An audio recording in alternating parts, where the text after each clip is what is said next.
Hello there. I am so glad that y'all are here because I am having a really terrific day. Contrary to my technical skills showing up, but an owl being bashful. I don't know what is wrong with that alien of late, but there he goes. Anyway, this is going to be a fun show because I'm sporting my Hollywood Ghost Hunters shirt, and there's a reason for that because my friend Rick is joining me tonight. And he is he's probably the best ghost hunter I know, but don't tell him that. I think that one of the things that I like the most about him is because of how he interacts with spirit. He is so respectful, unless the spirit is not being. He is one of the best people I know. Spirits recognize that. He's one of the kindest people I know, which means that people want to be kind to him too. And so anytime I go any place investigating with him, it's going to be a good investigation. The only place that he's been that I was supposed to be and couldn't was at the old Paulding jail. And I couldn't go for his event, which was devastating because that's one of my very favorite places on the planet to investigate. And we'll talk about what happened while he was there. But with that being said, let's find Rick. He's out here somewhere. Rick, hey. I was looking for him. I know, right? He's a rascally sucker. Hard to find. Here I be. How are you? Pretty good, considering that everything tries to kill me the last couple of years. Well, but you know what? Nothing has succeeded. I'm still here. You are still here, for which I'm eternally grateful. And David is too. So, yeah, this is the only man that my husband will trust me to go out of the country with. He should. He should, and he knows that. Well, because David is honorable and trustworthy too. So, there's that. I'm only there to protect you while we're there. I know. I already had a discussion with David, and that was my role that he picked for me. Guys, I have such a really, really terrific husband, and he loves me better than the wood's on fire. And he is not someone who trusts people easily, really, but he does trust this guy. And as long as Lori, and I are the traveling trio, everything is good. So it's nice. We have Mikey with us. Mikey too. Yes. And well, he didn't go last year. So, and he was missed. That's true. So he is, I think that I like traveling with this group because great investigators. Yeah, everybody on that is really, right on point. Everybody has their own style, and everybody has their own way of getting things, and they all get results. So, I mean, it's pretty cool. Sometimes it's really interesting to see how the different methodologies work because we've gone places that spirits didn't care for me. Well, let's see. You got socked in the head. You got shot in the stomach. Yeah, that was bad. I think David might fire me as your protector. Well, you can't really do anything about spirit, though. That's true. So, but it's just so bizarre. And when we were at Castle Mangus, you were getting pulled down. Your energy was getting pulled down. Yeah. And I mean, I've been in places like down in San Diego, the William Heath Davis house. I got shoved down the stairs, and the girl was right behind me, and she saw it happen. That was interesting. And in Balgony Castle, something slapped me in the back of the head that everybody saw. Well, you got shot in the head too, in the eye. That's true. That was at Lepp Castle. Can you share that? Because I think that's one of your most bizarre experiences ever. Well, I was with Scottish Paranormal, and they took me along with them. And by the way, I got to throw a shout out for Scottish Paranormal. I think that they are probably the best ghost hunting group in the world. I really I do. think so. And the nicest guys, well, except for Ryan. Uh, no, Ryan and I Gregor. want to be able to go with them again. No, Ryan or Stop it. Gregor are the two leaders, and they're both great guys. Unfortunately, they They have are sense great. of humor. We went to Well, we Ireland. hope it's still sticking. Yeah. We had gone to Ireland, a whole bunch of us, and we went to this one place. I can't remember the other. Matter of fact, that's got to go on my list. The other one, this one castle we were at, and everybody there kept going, "Oh, I'm getting a headache. I'm getting a headache," and I was okay. And as we got in the car, we drove down to Lep Castle, which is really haunted. And we got down there. We were about an hour early. It was late at night, and we pulled up on the road out in front, and it was really cold out. But I got out. I just wanted some fresh air and stretch my legs. And I got out there, and all of a sudden, I felt like somebody shot me in the eye. I just grabbed my eye and I staggered backwards and almost went down. And I'm out there and I'm, look like a drunk walking back and forth. And one of the guys jumps out and runs out and grabs me and pulls me over to the car. I'm still holding on to the eye. And I'm as close to being out as you can get. And they said, "Come on, get in the car." I said, "No, man, leave me out here in the cold and, in the wind. Maybe it'll help." So they get back in the car and I'm outside. And one of them looks in the rearview mirror and nobody sees me. So he jumps out of the car and I'm hanging onto the back of the car and I'm completely over the edge. And he said I was so white, they kind of thought I was dead, right? And they come out and they help me up and they go, I'm like, whoa. They said, "You better get back in the car." I said, "Yeah, I think I better." So I got in the car and we drove up to the front. It was our turn to go in. And I just said, "Guys, just leave me out here in the front seat. I need to, regroup." So they go in, and bless their hearts, like every 3 or 4 minutes, there'd be a little face looking in the window.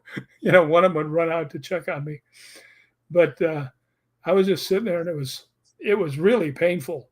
And all of a sudden, you know how on the old time movies, when the movie's over, the thing goes whoop and closes, the iris closes. That's what my eye did, and my vision just went whoop, and I thought, "Oh, this isn't a good sign." That means that it's finished. So I'm sitting there, and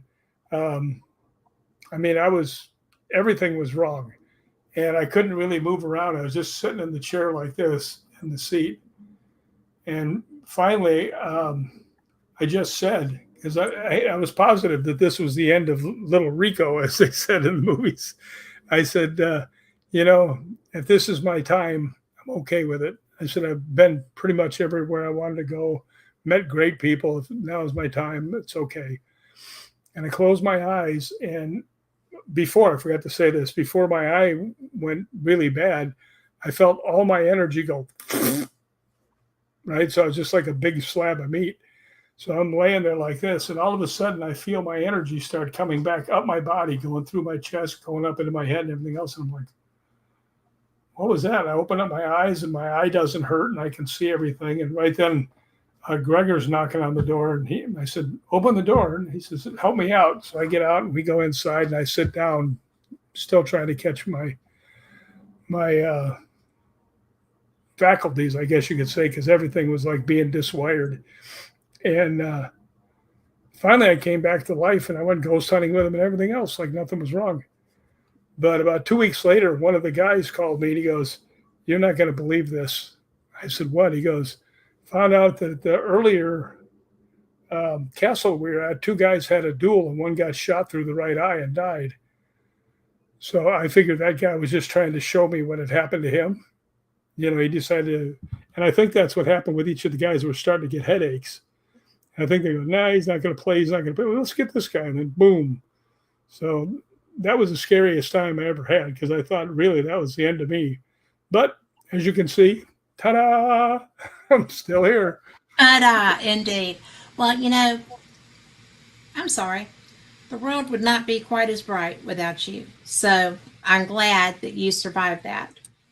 And Me too. you know, you've had you've had some really interesting and fun ghost hunts. I mean, when you were in Australia, did you do anything? Were you doing it then?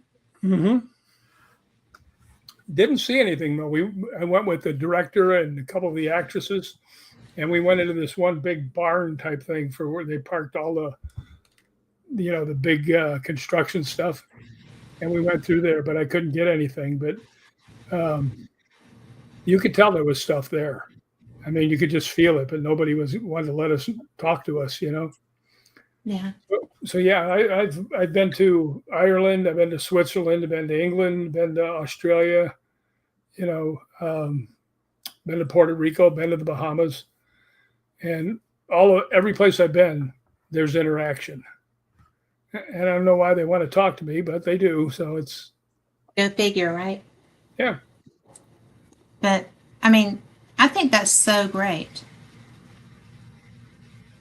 Yeah, I remember getting mad at one guy. We were having a ghost hunt, and he started calling him all kinds of names. I said, "Hold it." And he goes, "What?" I said, "How would you like it if I walked into your house and called you all those names?" And he goes, "I wouldn't like it very much." I said, "Okay, now imagine this is something that you can't see, you can't hear, and can't interact with unless it wants to with you. So how about this? Behave, or I'm going to throw you out." So he goes, There "Yeah, you you're go. right. You're right." So you can't talk to them like that. They don't have to show themselves to you if they don't want to.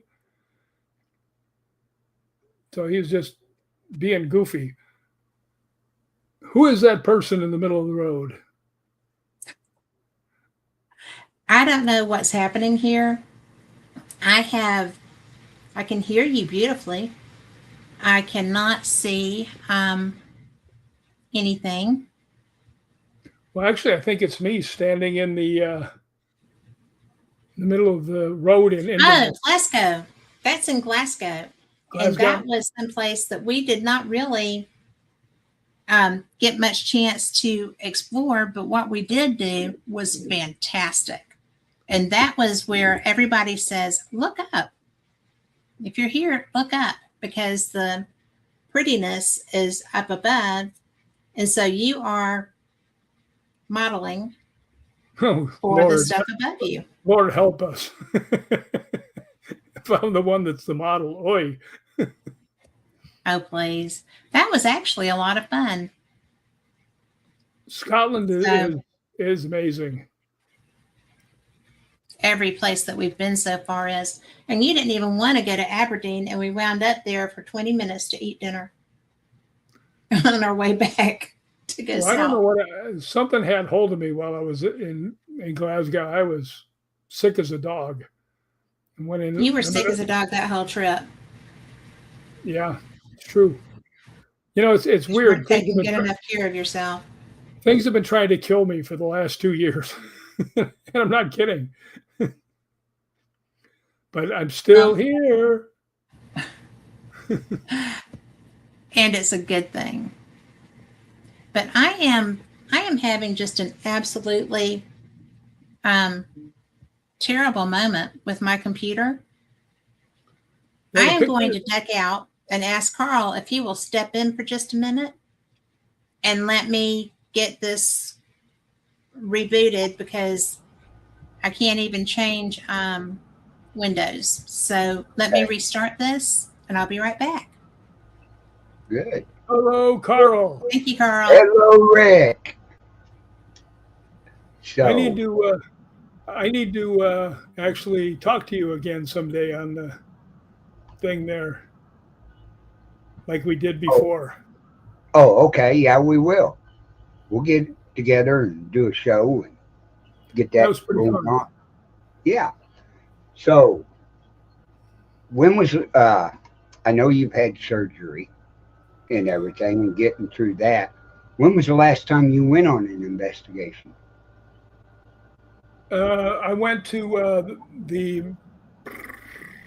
I don't know the name of it. It's the Hollywood Horror House. They're the ones that they did all the TV shows on. Yeah. And me and Kane Hodder went there and led an investigation, and that was pretty cool. So, and I've Right. been there about a month before with Mikey Thompson, and we went in there, and we were getting a lot of stuff on the K2 meters and the REM pods and things like that. So it was a pretty cool place. It's where they do all the like a lot of horror movies in this place. Oh, But really? yeah, but I'm really looking forward to getting to Scotland. I'm hoping I'll get there in July. But this knee's got to get a lot better. Yeah. Unfortunately, what happened after I got the knee surgery, Mm-hmm. I immediately got down in my ankle and my shin and my foot cellulitis, which is a bacterial infection. And boy, Right. did that really knocked me backwards. I'll bet it did. You know, so that's finally cleared up, and I'm starting to walk again. So, Good, bro. Just take so it easy and, step by step, just get it working better. yeah, but you know what? That's not my personality. I My know it's not. is attack. Right. And if folks listening out there they don't know Rick McCallum, he was a professional stuntman in a lot of movies. For a little while, only 43 years. Yeah, 43 years. And he's gotten beat, bumped, banged, thrown, cut in half twice. Yeah, got cut right through the crotch and through the head. Yeah. So, and then after doing that, him and Kane Hodder, and wasn't there another person with you that started the Hollywood Ghost Hunters, or just you and Kane? Well, Kane and I started it, and then we brought R.A. Mihailoff in, and R.A. played Leatherface in Texas Chainsaw Part 3. Right. And Kane was Jason in Friday the 13th, 7, 8, 9, and 10. So, and then I played Dark Wolf, and I played a few other monsters. Matter of fact, their tagline for our thing was "The dark is afraid of us." Right. You good to go, Kat? I am good to go. It was apparently an update that decided that was the immediate time it had to happen. Oh, yeah. That never fails. So that was fun. It's Okay. your fault, Rick. I blame you. Here you Thank you, Carl. So, hiya. Hello. I think that I have lost all of the media assets that I had in here. So there's that. Well, do you remember what we were doing this afternoon when I was counting up how many famous places that I'd been at? Yes. And then I was saying, well, wait a minute. You were here. You were here too. You were was here. there. I had 84 names, and I bet you had about half of them. Well, the fun thing is that you said Winchester House and you didn't say, oh, you were there. But we were. Lori and I had flown out for that thanks to you. Yeah, that was interesting place. It was beautiful. Yeah, it's amazing what the story of that house where the lady had been told by a mystic or somebody that she needed to have somebody building on her house 24 hours a day, or the evil spirits would get her. Yes. And she did. She's got what? How many? There's 1,000 rooms or something real crazy like that. Oh my gosh, it's not 1,000, but it is crazy how many there are. And there's windows in the floors. There are doors to nowhere. They had one of the first intercom systems. I don't know how anybody figured out how to work that. It's really, it was cool, but it was it wasn't a creep factor. It wasn't a creepy place. It was an unexpected place because the the whole story about why she was doing that. You know, she lost her husband and child when they were in their, was she even 30 yet? I don't But think so. she inherited the whole Winchester rifles inheritance. She Yeah. inherited everything about it. Yeah, she was super And wealthy. yeah, but she felt like it was a punishment for all the people who had been killed that created the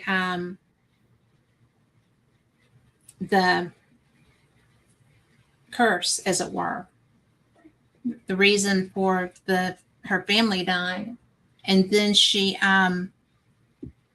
yeah, went and got moved away from where they died because didn't want to be there.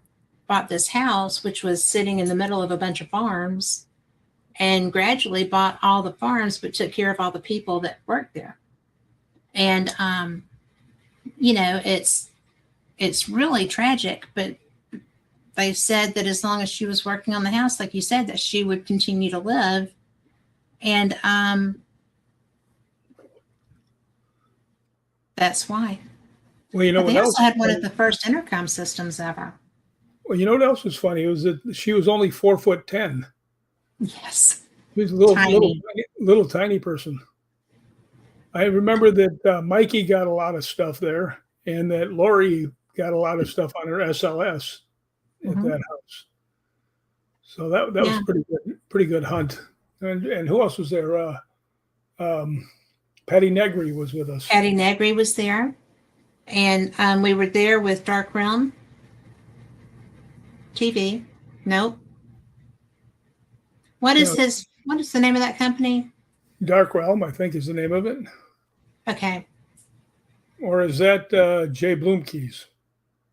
It wasn't Jay, it was the other guy. Yeah, I remember him.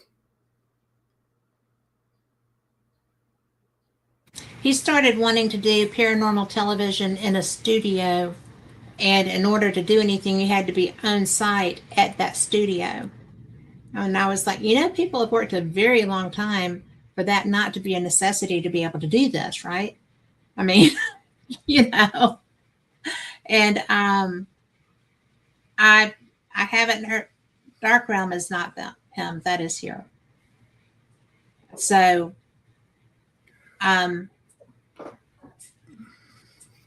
because Jay is Dark Zone, right? Spirit DZT. Realm, I think. I can't remember. It's been a long time. It has been a long time, but I don't remember what that was. But in fact, one of the pictures that I took. Well, one of them was dark. One of them was Dark Zone, and the other was Spirit Realm. Spirit Realm. He was Spirit Realm. And I got to tell you, Jay took us, some pretty good places. Jay is brilliant. Actually, the one place that I went to many times to lead some ghost hunts was at the LA Police Museum. That's such a cool place from what you've told me. Tell me about that some more. Well, that place is so haunted. I mean, it's ridiculously haunted. We would hear voices. We'd get them on, on tape. We'd get stuff on the SLS. Matter of fact, one of the coolest things on the SLS, Mikey had one, and there was a room that was dedicated to the North Hollywood shootout. Right. Which is where these two guys came out with like all these super high-powered rifles and all the stuff, protective stuff over them. They had body armor on. They had bulletproof vests. And they just started shooting at everybody across the street because they got caught coming out of the bank when they were stealing it.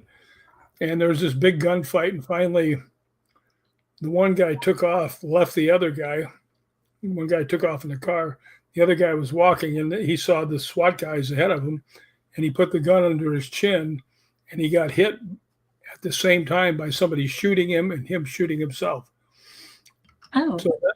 So then the other guy, yeah. So the other guy gets down the way, and he gets cut off, and what had happened was these guys had such high-powered weapons, and the cops had no rifles, so they couldn't get close enough to them because these guys could be 2 blocks away from him, shoot at him.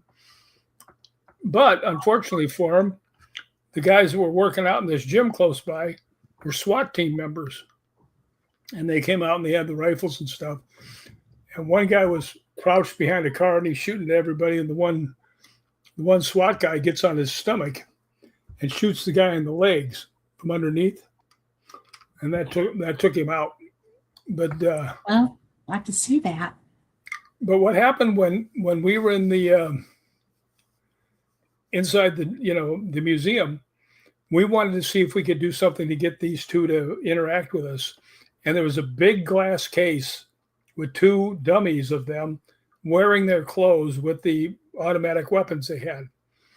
Yeah. So Mikey and I were talking, and we decided that we would play machine gun fire all of a sudden in while we were all in there. And he's got the SLS camera. It's not doing anything. And we hit the button, and the machine gun sound comes off, and both of them light up with the things, and they start fighting. And the one guy knocks the other guy out of the thing and goes after him. Right? And then they're gone. But found out later on that one guy was messing around with the other guy's wife. So I think he finally was getting his chance, and he was duking him out. So that's so freaky. But we had so many things there. We had a young girl who was about 14, and she was there with her dad. Her dad was going off to do hunting and stuff, and she was kind of a newbie, so she'd just be standing there by herself. So we were getting ready to do we were getting ready to do the Estes method, and I went down to her and I said, "Would you like to do it?" And she goes, "Yeah, but would you tell my dad?" I said, "Sure, I'll get him." So she went up the stairs. It was like in a little alcove. The stairs went up, and you were there. Right. When I got him, he's standing at the bottom of the stairs.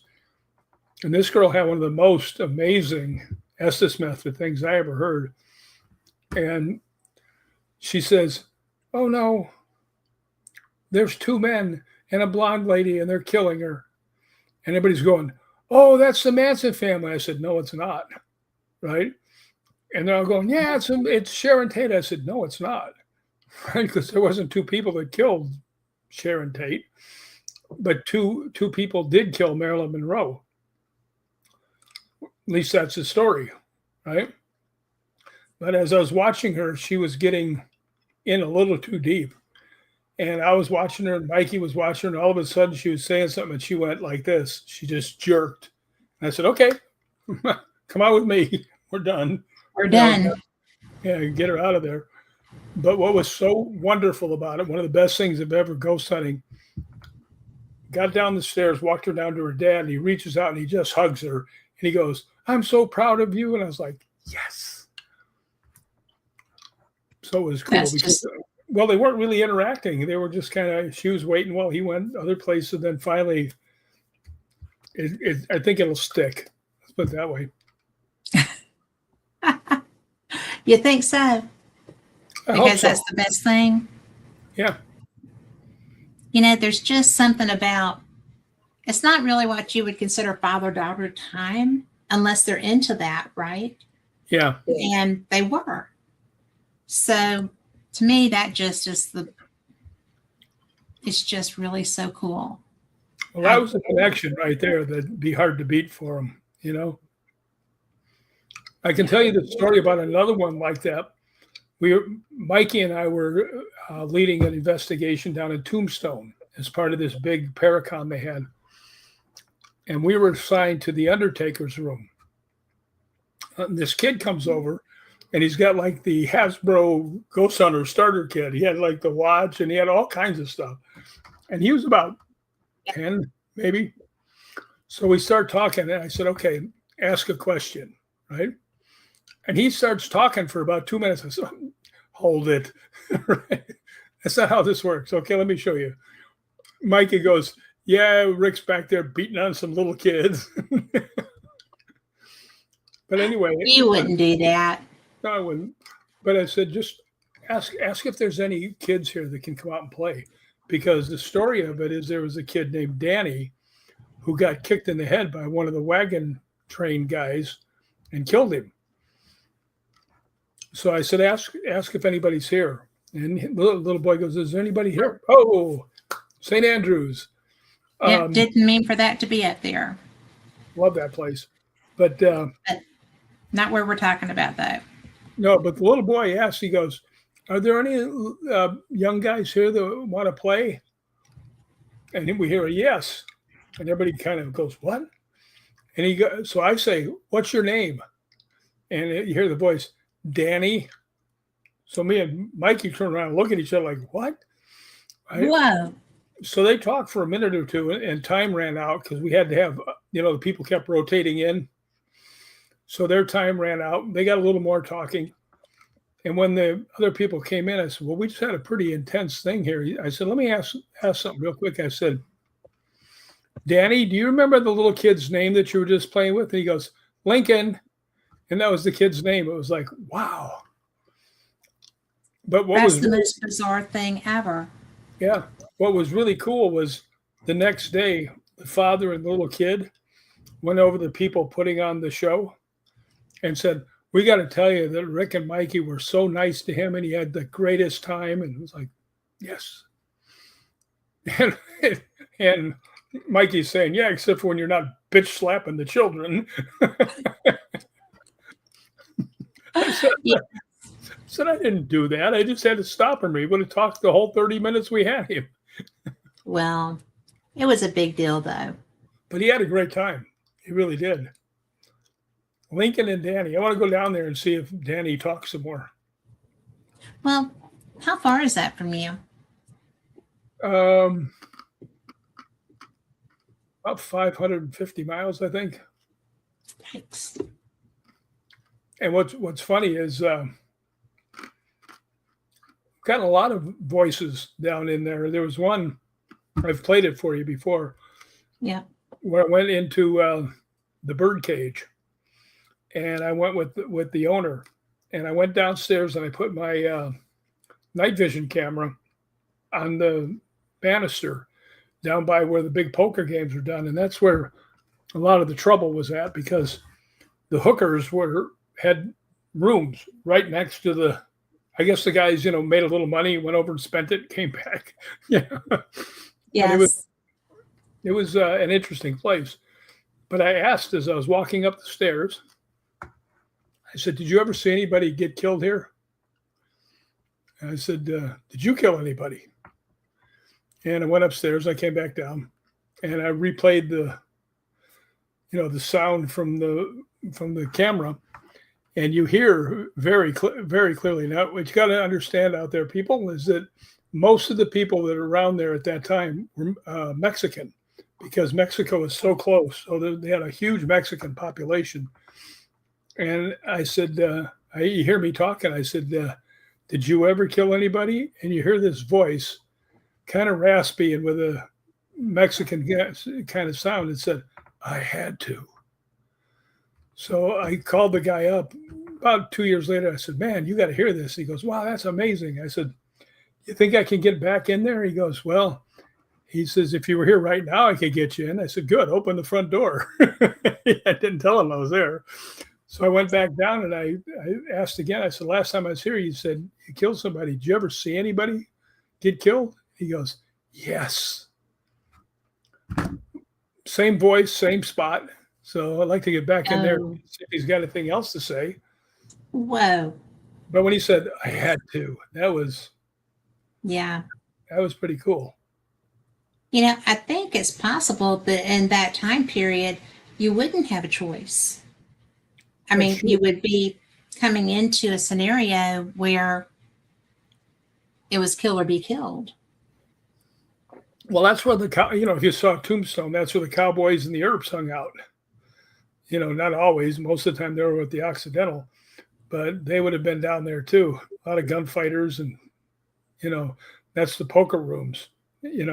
Poker tables were set up there. And a lot of guys I know some poker players. I could see that. Yeah, and they didn't like losing. If they ever lost, it was, you cheated me. Kapow. Yeah. So never. I played poorly tonight. I mean, Boy, never ownership. Yeah, but you know how it is there? They'd be going, oh, tonight's not my night. And yours either. Right? Yeah. That was Well, there's people that are still like that. So, not anybody that we hang out with that I know of. But that was pretty cool, those voices. I'll tell you, the one that scared me the most was in St. Andrews in the university, which you've been there. I have. In fact, we were just showing pictures from it. Which is actually a lovely place to be. And during the summer months, they rent out the dorm rooms, and it's like $400 a night across the street. I mean, directly across the street, and it's like $100 at the university. So I always get it's even that much. I mean, it's a very reasonable place to stay with breakfast. And big rooms and everything else, and free breakfast. Yeah, we took advantage of that. Yes, we did. But that place was something. The first night I got there, there was one other guy on my floor, and he was all the way down at the other end, and I was more towards this end. And I got in there and I laid down, and I just started to go to sleep, and I heard a girl scream bloody murder. And I thought, the hell? So I opened up the door and I went running down the hallway, and I'm listening everywhere. And said, what's going on? It was right here. It was right near me. Didn't hear anything. And then I asked the people downstairs, I said, has anybody ever said they heard somebody screaming? Oh, no. I said, well, it's just me then. Right. So we both happen to know a very famous psychic. I'm not going to mention her name, though. But I asked her, I said, I heard, this scream. She said, you're on the third floor, right? And I said, yeah. And she goes, how close were you to the stairs? I said, not that far, a couple rooms over. And she goes, that's where they killed her. So, right. Thanks. So that was kind of interesting. And I am going to say that she is freaky good. She got my deceased family members that no one would know to connect to me. So, and because, she knew the names of my dogs that were here. She knew the name of my family members who were here often. And, and I don't feed psychics because, I'm just like, I would give her food, but I don't feed her. If she says, there's a Gordon, I know Gordon. There's a Joshua, I know Joshua. There's a Scott, I know Scott. And she hit everybody. My dad, my nephew, his dad, all dead. And she nailed everybody that I knew. Yeah. The one that got me though? What? Just as she was getting ready to be done, she goes, don't forget, your grandma wants you to remember the glass. I'm thinking, yes. Oh my gosh.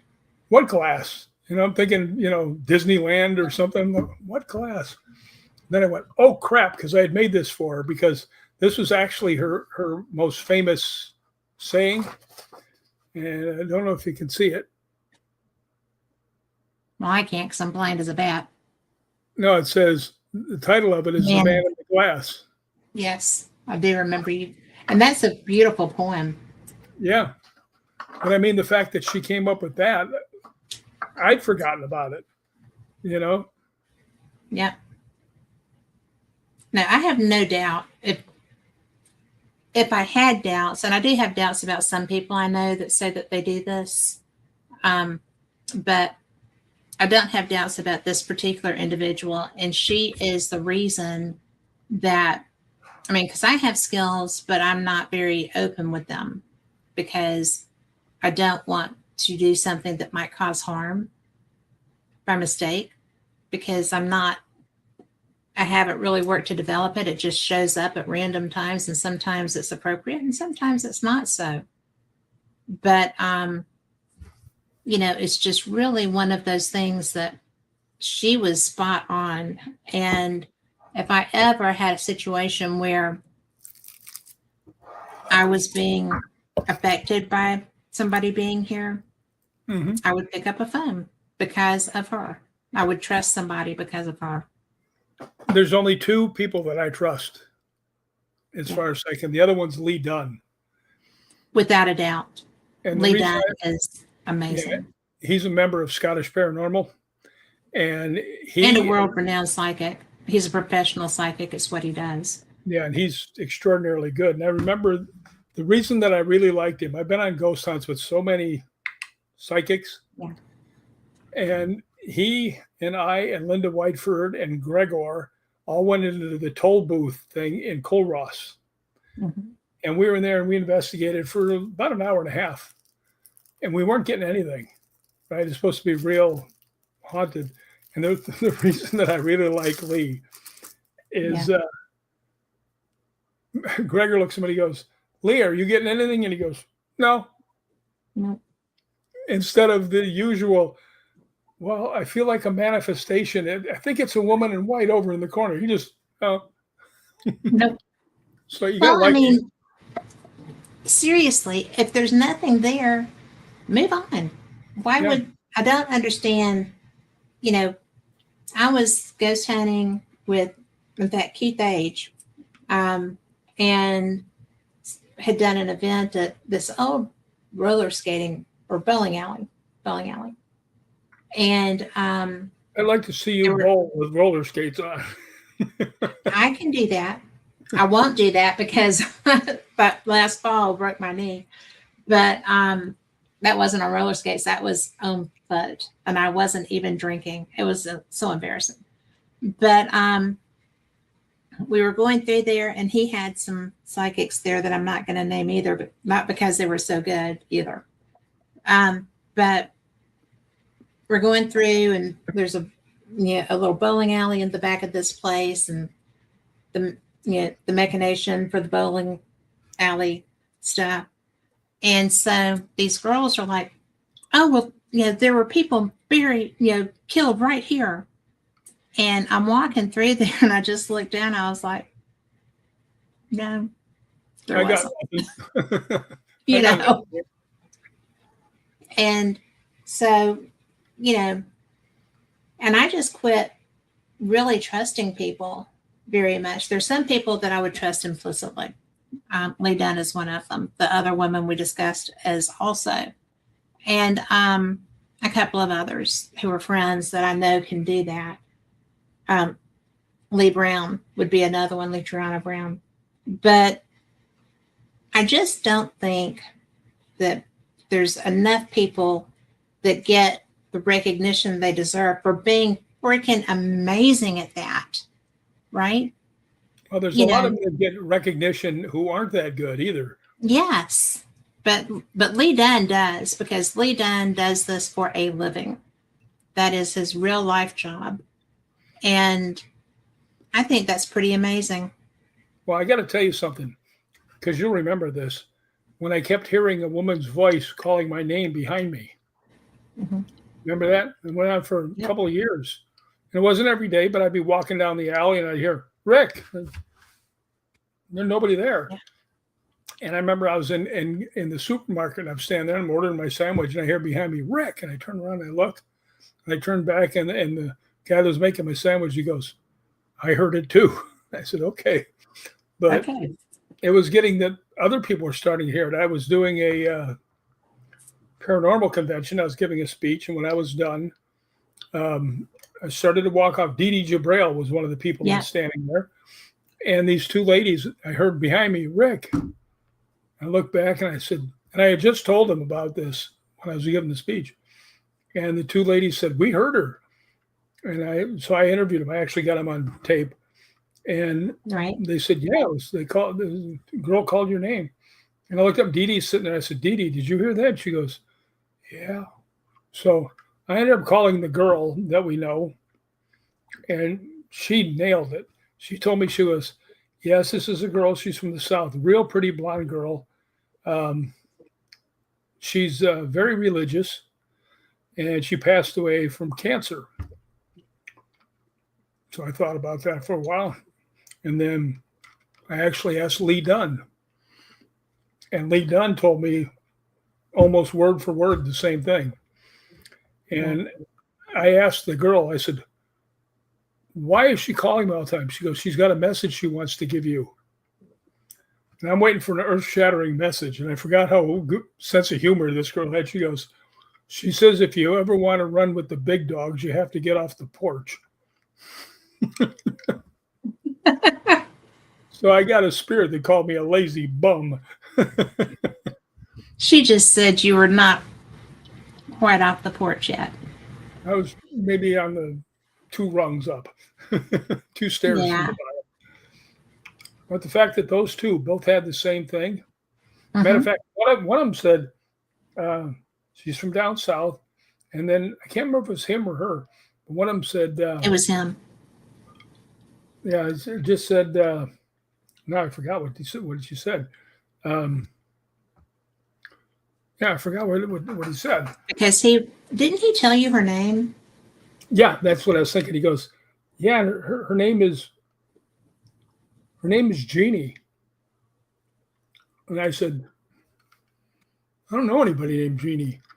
And this girl that I would go out with every once in a while, she had been a model and real religious and everything else, and her name was Jade.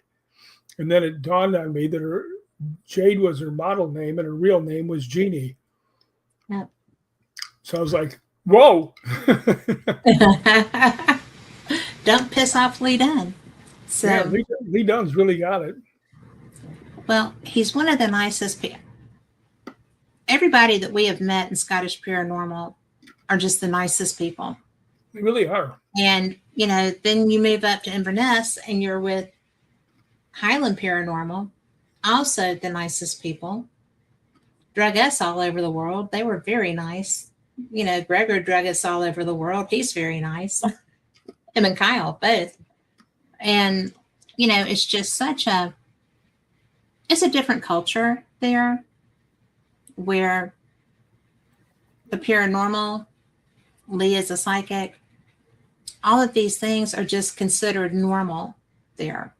It's not a taboo. It's not scary. It's not, woo. It just is. It's the life that these people lead. Going down, we had talked about Danino Den. Yep. And I couldn't go down into the den because my knee wasn't healed yet. And you didn't go either because you were having problems too. And, we, all these places are just there. And with them being right to roam, Yeah. you don't get shot if you go someplace. No, that's Just the law in don't Scotland. don't leave the gate open. Yeah, in Scotland, if you go there and you see a castle that's an abandoned, you want to go into it, you just go into it because you have the right to roam. And No right to sue. And this is the way the Scottish people are. If you fell down in there and you broke your leg and you took them to court, the judge would just look and say, okay, let's see now. You went into a dark place. There was rocks and everything else. You fell over something and you broke your leg and nobody invited you in there. Yeah. And you want to sue somebody? Yeah. Case dismissed. Right? Just but they were very cool. But yeah, I got a lot of places with Scottish Paranormal. I mean, you can't beat Balgony Castle. You cannot. And we have a picture of it somewhere. I'm going to need glasses. These darned old eyes. So, There it is. there she is. Which is, not going to lie, it's my favorite. I see Alfie back there. Yes, you do. And we've got this picture that I absolutely love this picture. That's a great picture. And that's in the chapel. The chapel actually blew me away. And this particular image, when I took it, Tunde and Lori were sitting to the left looking at the picture. And I didn't share the picture of Tunde sitting there because it was I think it was a decision-making moment. And so I just think that, man, this is the place that we investigated when we were there with the guys last year. There's Lori and Ryan, and that's not me because I took the picture. I don't know who that is. Maybe it is me. Maybe somebody I might else. have taken the picture for you. Maybe. But, you know, that's when we first went to Scotland on that horrible trip. We went to Balgony, and it was astounding. It was everything a haunted castle is supposed to be. And it's even more so now. And Yeah. the fact that we get to experience places like that says a lot about the people there. And the new Laird is, I didn't know this, and I don't know if you knew this or not, he's a tour guide. Yeah. He takes you everywhere. So I figure next time we go, we'll spread a little, you know, cheer. And Is that what they call it nowadays? A little bit of cheer? yes, The kind that comes out of your wallet and unfolds? Yeah. it helps No, provide. he's a pretty cool guy, though. But Well, he is a pretty cool guy because, I mean, he still lets people do that. yeah, You know, I mean, the thing that I'll never forget, and you were there, was when we were down in that one room, and I've never had anything like that happen. That was just, I mean, it was unbelievable. Me and the Laird had become real good friends instantly, and I'd actually done a thing in the old magazine I used to make, and I had a big article about him in there. And I have a picture of him where he's sitting there reading it, looking up at me, right? That Gregor made for me. But we went there, and they put us down in this one room I'd never been into before. It was downstairs, and it was like, how would you describe that room? it was his, there were things there that mattered. There was a house that he had built with his son. Yeah. There were items that he had found around the property that were in a glass display. The museum, that's what they called it. There were artifacts that he had found on the grounds that were in a glass top case. There were other things too, but through a door was his personal workshop. And this man was a woodworker better than anybody I've seen that didn't do it professionally. We had 47 boards that he carved in that place. They have long windows. And he painted all the ceilings, the former Laird's in his residence. But I can't say that I've ever had anything happen like what happened to us in there. Nope. Of course, that was where you guys figured out that I was kind of a dope. I wasn't going to say that. You didn't have to. I kind of did. We went in there, and like I said, me and the Laird were really good friends. And I don't know why. I mean, instantly we just bonded. And We do that. There's people you just do that with. Well, this was even more than that. I mean, because he actually took me upstairs, the third floor, to his private residence. That's right. As soon as I met him, and as we were going up the steps, Gregor says, he's never taken us up there, right? So we go up there, we see the whole thing. It's amazing. And we were always just, real good friends. And he passed away, and we went downstairs, and we were down there, and we had Mikey and Julie were there, Lori, that girl there, what her name is again, Kat was there, I was there. Yeah. And we had all kinds of equipment out. We had all these K2 meters out. We had REM pods, we had SLS cameras, everything. And we just sat down, and I started talking, and we had other people that were with us, and I was trying to introduce everybody and, say something about the Laird. And every single thing in the room went off at once, just boom. I mean, it was like exploded with electricity in there. And yes.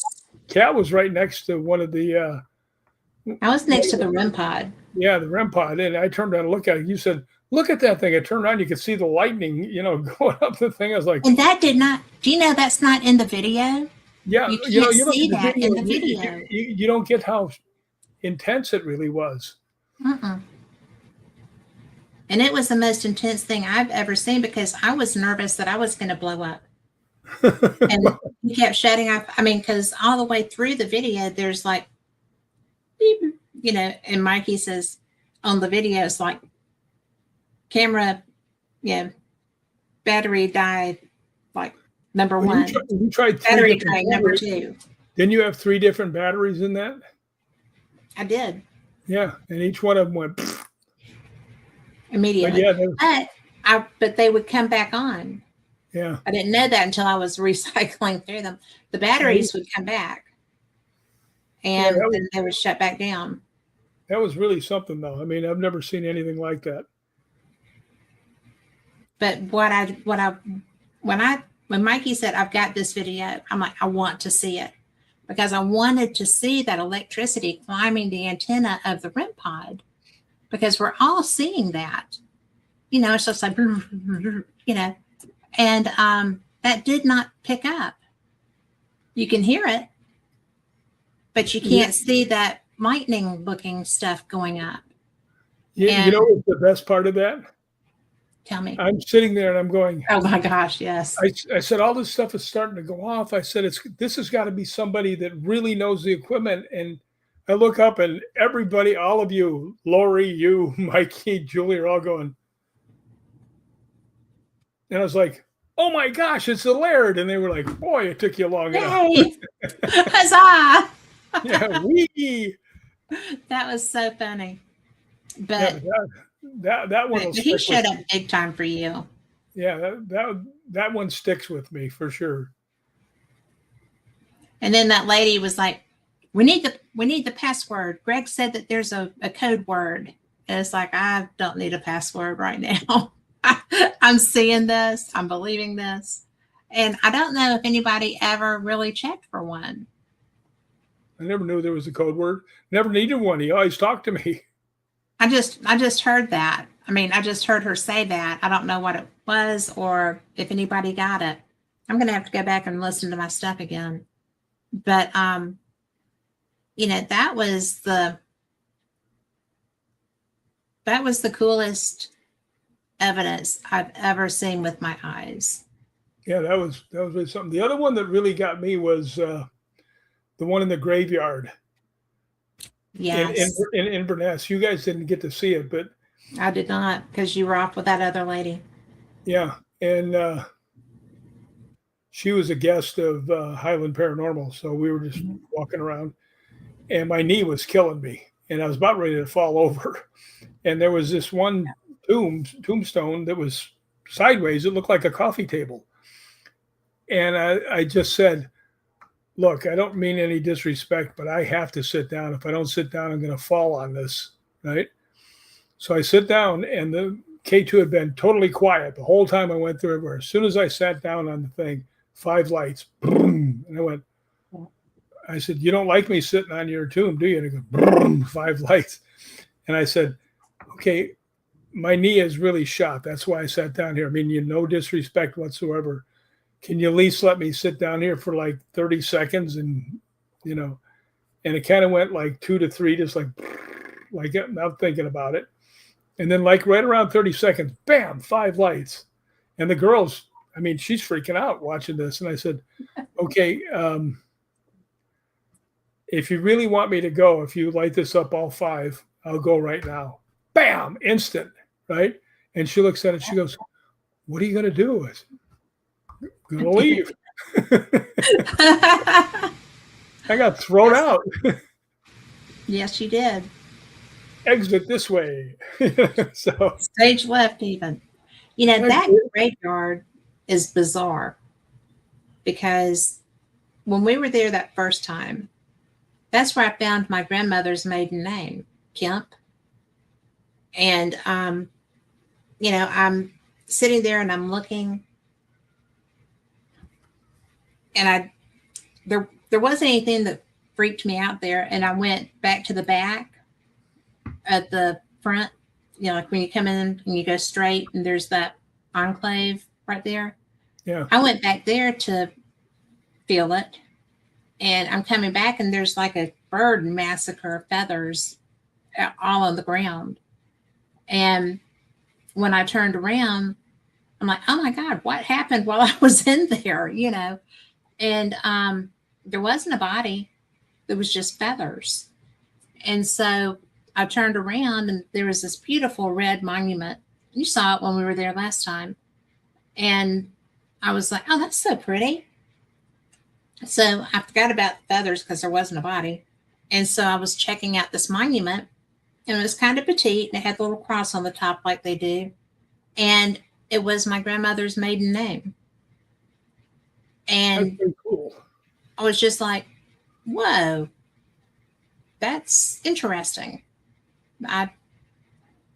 So I came home and I researched it, and it's a pit of the Campbell clan, and so it's just part of Campbell. So I've got Buchanan and I've got Campbell. So it was just weird. Well, that the Malcolm family, which is the McCallum family, was actually the muscle for the Campbells. Anytime there was a war, the McCallums always came over and took care of it. Things haven't changed much, have they? Not really. It's funny. I found out that I'm related to 3 kings of Scotland, and I'm also related to the one guy who killed Macbeth. One of the Malcolms killed Macbeth. Yeah, you told me that. That's an interesting story. Do you want to share that? Well, that's all I learned about it was that Macbeth killed one of the Malcolms, and the son of the guy that got killed Macbeth. They had sword fight, and he took him out. Now, I would have listened to Macbeth a lot better in high school if I'd known it was my relatives. Macbeth is a fantastic read. That was one of my things when I was in high school. That and Beowulf. I loved Beowulf. So I like Tillamook mudslide ice cream. You like all ice cream. I like banana Tillamook ice cream. mudslide, my favorite. Well, that's not bad if you can't have banana. And hi, Jeremy York. Hi, Jeremy. So he's in chat. But I always like Jeremy. Jeremy's a good person. He is. If it weren't for he and Carl, I would probably just be off in the wilderness, a voice in the wilderness somewhere. But, I'm so fortunate and so appreciative that I get to do what I do because, that's how we met. I was up at Scarefest covering Scarefest. And there you were. It was a terrible moment in your life, but what else? It stuck. Depends on the day. It did stick. And that was when I had just gotten Fate magazine, remember? And I hadn't even told anybody yet because we hadn't announced it yet. And you did at your event. And I was like, oh, we hadn't even said anything about that. And so I ratted you out first time.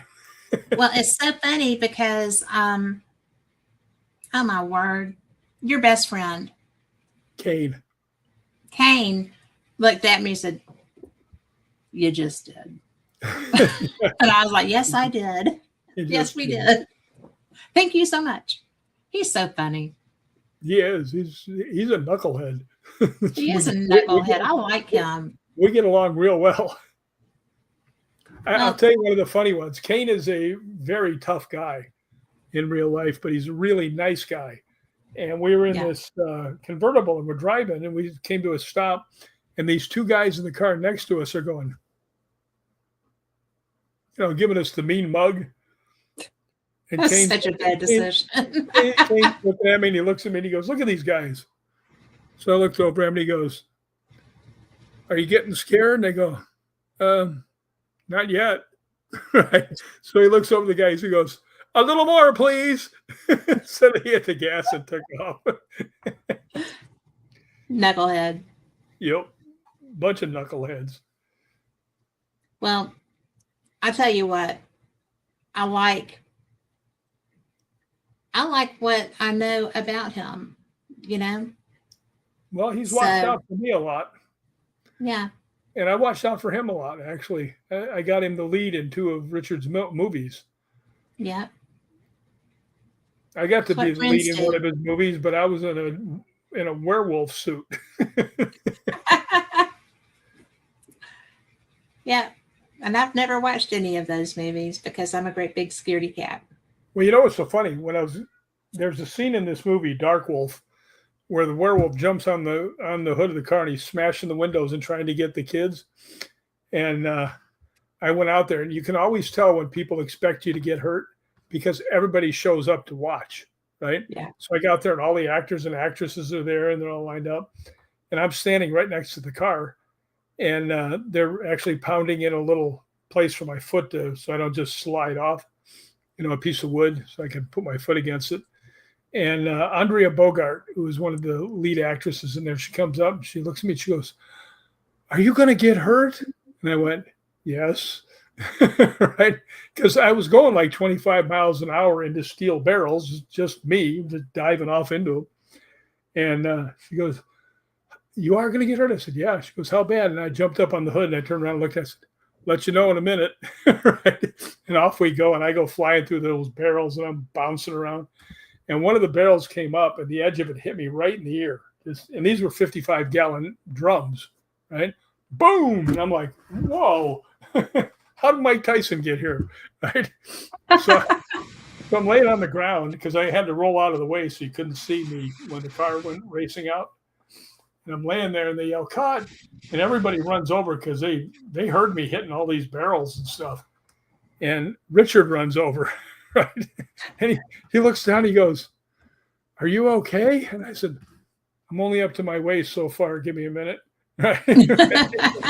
He goes, "Is there anything I can do?" And they took the mask off, and a bunch of blood was coming out of my ear.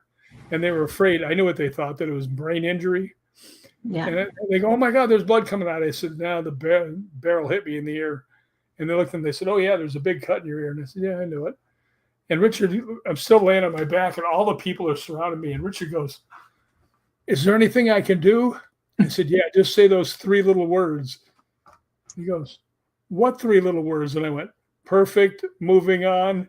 He looks around, he goes, "Perfect, moving on." Heather Besser said Your hello job. to us. Heather Besser said hello to us on here. Yes, Did you she see did. it? I was going to let you know that if you didn't see it. Hi, Heather. She's so awesome. Hi, Heather.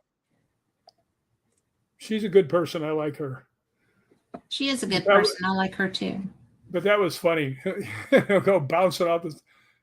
Perfect, moving on. I have to tell you another story about that same show, Dark Wolf. There was a scene where they had this, industrial elevator, the kind that you pull down the gate and you can still see the people inside. Yeah. And Richard says, "Okay, chase them in there and get down into a crouch. And when they start to go up, just jump and hit the thing and go back and get down, and like on your, on all fours, and then jump up and hit it again as hard as you can." And I go back down. I'm getting ready to go, and I just start to go up, and I feel someone grab me by the back of my suit and yank me backwards. And somebody had yelled, "Stop!" Right? Are you still there? I am still there. Oh, there's nothing on the screen. Yes, I see that. But anyway, I get yanked backwards, and it was actually Robert Pendergraft, who's a member of Hollywood Ghost Hunters, by the way. He's the one who grabbed me and yanked me backwards. And I said, and I had the mask on, and he pulls the mask off. I said, "Why'd you pull me back?" He says, "Turn around and look." And I turned around and looked. I'd hit the thing so hard that it caught on the frame of the one going up. And when it went up on the third one, there was nothing in front of me. It was just empty space. And I was getting ready to go like this. And we were on the 3rd floor. I would have gone. Yep. And he grabbed me. So Thank you. And just so people know, we have been having problems with my computer. So, but obviously it's not too bad because Rick was still talking and we could see Rick. So that's what matters because he's the guest tonight. But so if I glitch out like that, I apologize. I don't know what's going on. It's a new issue. It's Carl's fault. And Heather Besser, miss you too. I was just thinking about you the other day and thought I would give you a buzz, but here you are. You must have known. There you be. Yes. Oh, by the way, I want to say something has nothing to do with ghost hunting, but happy birthday to my nephew, Gianni, and happy high school graduation. That's so cool. So he had his birthday. Happy birthday, Gianni. Yeah, I remember Cash was telling me, he goes, yeah, I'm going to name my son Gianni. I said, why? He says, because my wife, she's Italian. He says, and we wanted to have a little Italian. And I said, you're going to name him Gianni McCallum? He goes, yeah. I said, why don't you just name me Beat Me Up McCallum?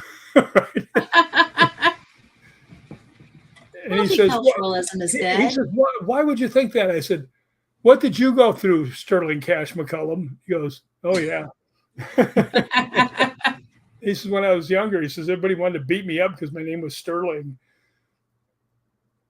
So I said, well, you think Gianni's going to be any better? Well, but look what Cash chose for a career. Yeah, prior to real estate. Getting socked in the head. But he never lost. That's pretty good. I would say a world champion's a pretty good thing. Yeah, it's not bad. But he didn't get the rest of the guys in the universe. He only got the world, so. Well, now that we're doing all this disclosure stuff, maybe we'll get the universe guys. Yeah. And he can train again. Well, they got Miss Universe and Mr. Universe. Why don't they have, the guys slug it out from the universe? Of course, you probably have guys out there 800 pounds with 4 arms. Like, whoa. Well, you know what? Cash could find a way to market it. He would do it. Yeah, he'd figure it out. He would. He would figure it out. He's a good guy. I like him. He's a good brother. I like him too. Although you ratted me out to him. If I hadn't ratted you out to him, you wouldn't be sitting here in this form. Probably not. But you know what? Vandy called me. And I think you called Vandy too, didn't you? I was trying to find Cash. I don't know if I talked to Vandy or not. I don't think I talked to Vandy because I wouldn't have told her that without telling Cash. But Vandy so called that Cash could tell her. Vandy called me before that. I think Cash called her and said, I can't understand anything he's saying. Yeah. Right? And Vandy said the same thing, but yeah, she popped in there. But you're the person that actually saved me by calling all my Richard and Monica came and picked me up off the floor, took me to the hospital. Yeah. I had a rough 2 years, I'm telling you. I'm starting to think now that I'm bulletproof. There's nothing left to attack me with. No. Don't even try anything else. Don't make me come over there. I'm going up on the roof of here tonight. I'm going to jump in the pool. Maybe. It's a long jump. I'll send David. It's a long jump. But yeah. Heather said that she must be psychic, that she felt us thinking about her.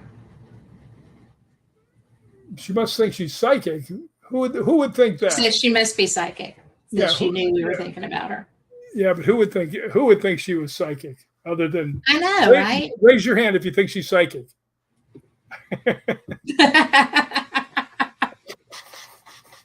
Without a doubt.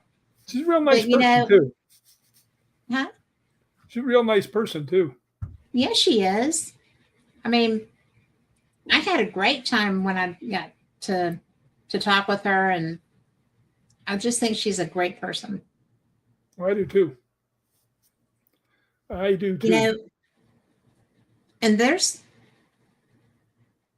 is we have between us met so many Petzas that is so awesome because we know a lot more good people than we do putzes.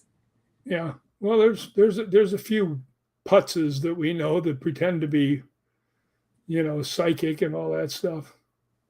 Well, there are, But when you run across the real deal, you're like, yes, indeed.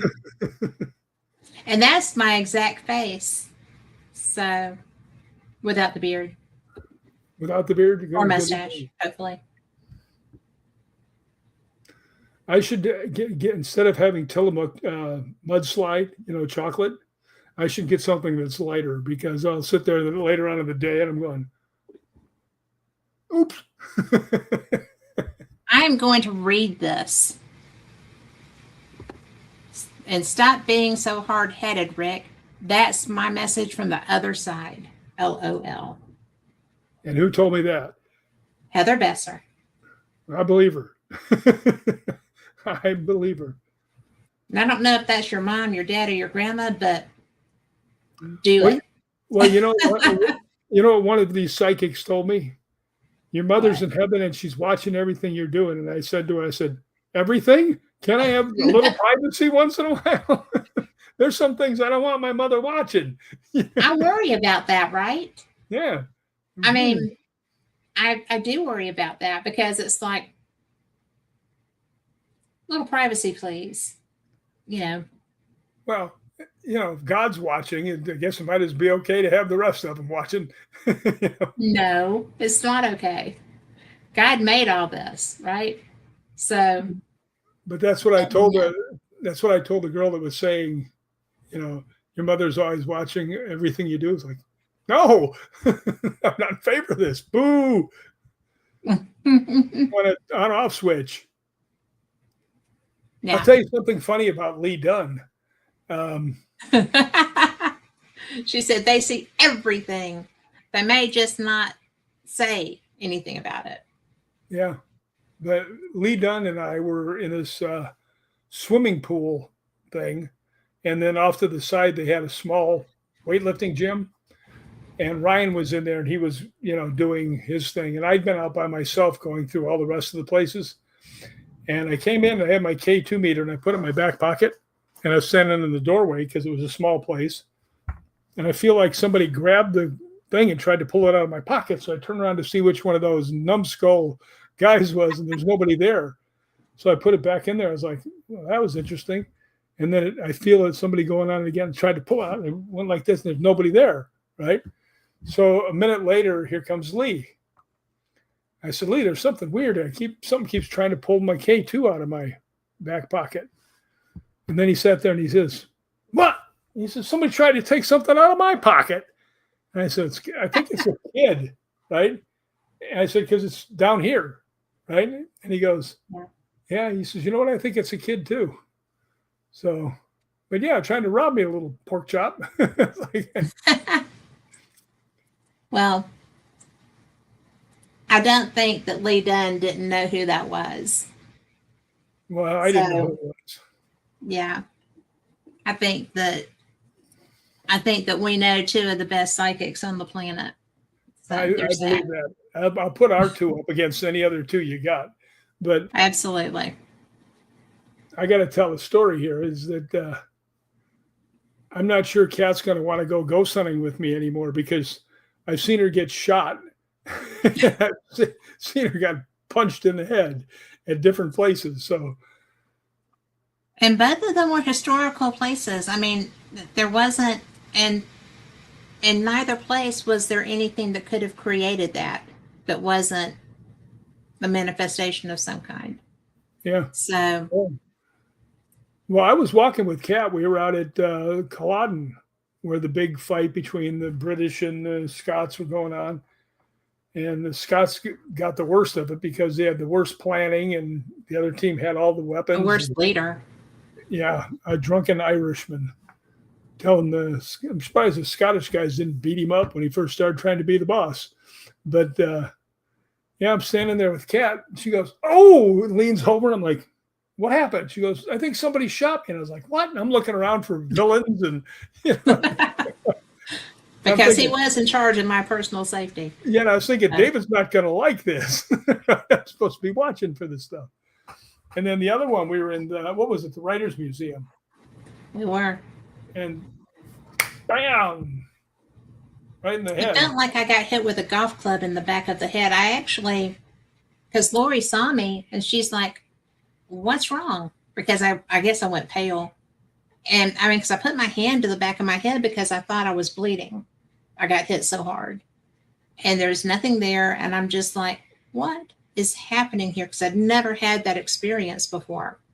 And, you know, our friend Jay Craig was looking, Cat, the other cat that was our guide was like, and I said, well, did anyone here die from because I couldn't think of anything else. Did anyone here die from a head injury? And Cat said, well, yeah. And you just came out of the room where his records are. Yeah. The other guy fell on the stairs and cracked his head. Yeah. On that marble. And they brought him in and nursed him and he passed away there.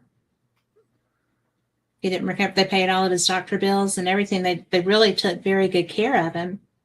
And so there was that. It's crazy. But the good thing is I was, at Culloden, if I got shot, I was a Jacobite because the English were the only ones with guns. That's why there were 400 English killed and 1,400 Scots killed.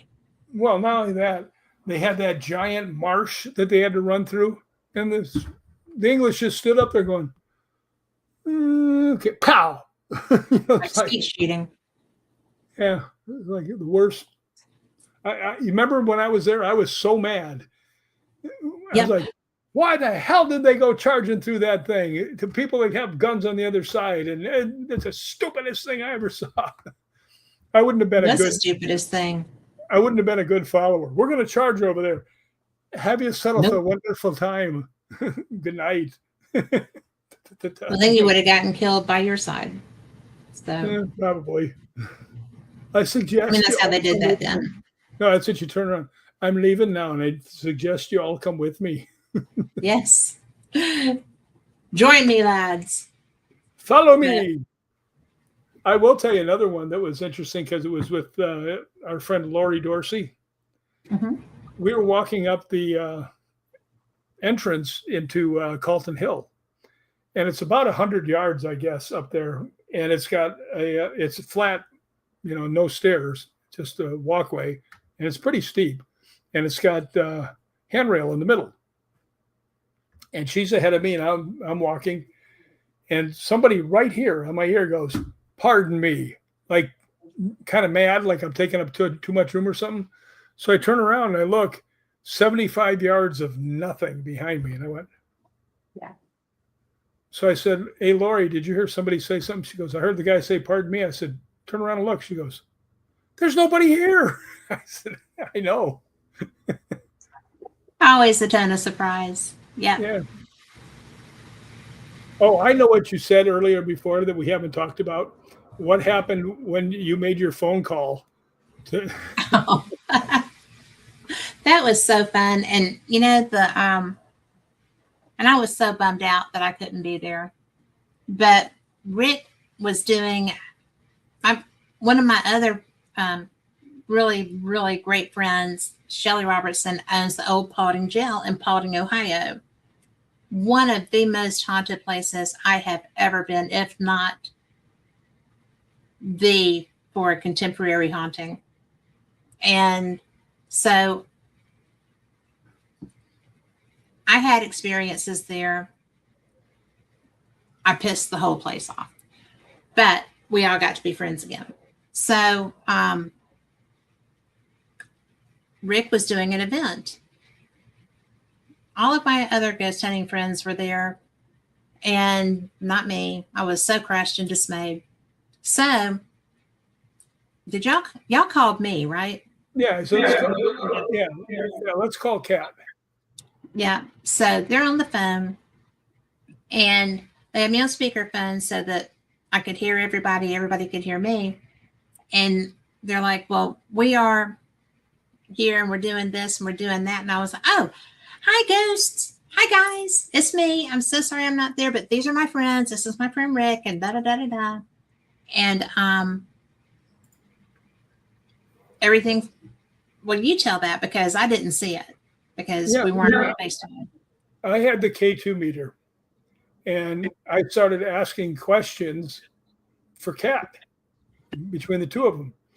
And Kat would ask, she would ask something, and it would instantly reply. And I was like, this is ridiculous. Kat's phoning it in, and they're answering him. They're talking to her on the phone. But yeah, they must have answered like 5 questions a year. And it was so funny because she goes, yeah, and they're friends of mine, and they light it up, and it was really cool. And she said, yeah, they're going to ghost hunt here. Nothing. And then she goes, no, but they're really nice. They'll treat you good. And then it lights up all 5 again. It was like, man, she can call ghosts on the phone. I was just those ghosts. I was amazed. Those ghosts and I have a special relationship, though, honest to goodness. And you know, it was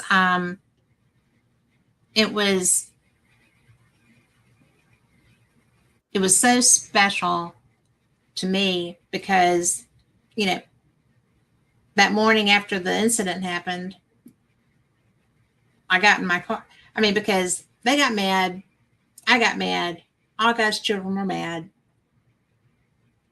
I'm just like, Shelly has one of those portals that Steve Huff designed, and she bought the plans for, so she made that. And so it's a beautiful tool. And so we went into the kitchen, and we started, because I was mad. I was like, we need to turn this on because I need to have a conversation. I was so mad. And so I told them why I was there, blah, blah, blah, blah, blah. And so, and I was like, and I'm trying to help Shelly save this building because she wants y'all to have a place to be, blah, blah, blah. And through the portal comes, really? And I said, little attitudes yes, from the really? You think I'm here for my health? No, I came with Shelly so that I could see what this place is like. And I'm trying to do a live show from here so that people can know that you're here and know what's happening. And so Shelly said, so can she do the show in the cell block? No. And I'm like, well, can we do it upstairs? So we went up to the upstairs kitchen and did it there in the quarters. So that's how I met those ghosts. It was my first time ever at the old Paulding jail. And in fact, it was the weekend of Scarefest. I went there after we met. And that's when I did that. But that jail has, in fact, it was on the show that Jack Osborne was on. I know, I saw that. That's where your shirt was ripped. Huh? That's when yes.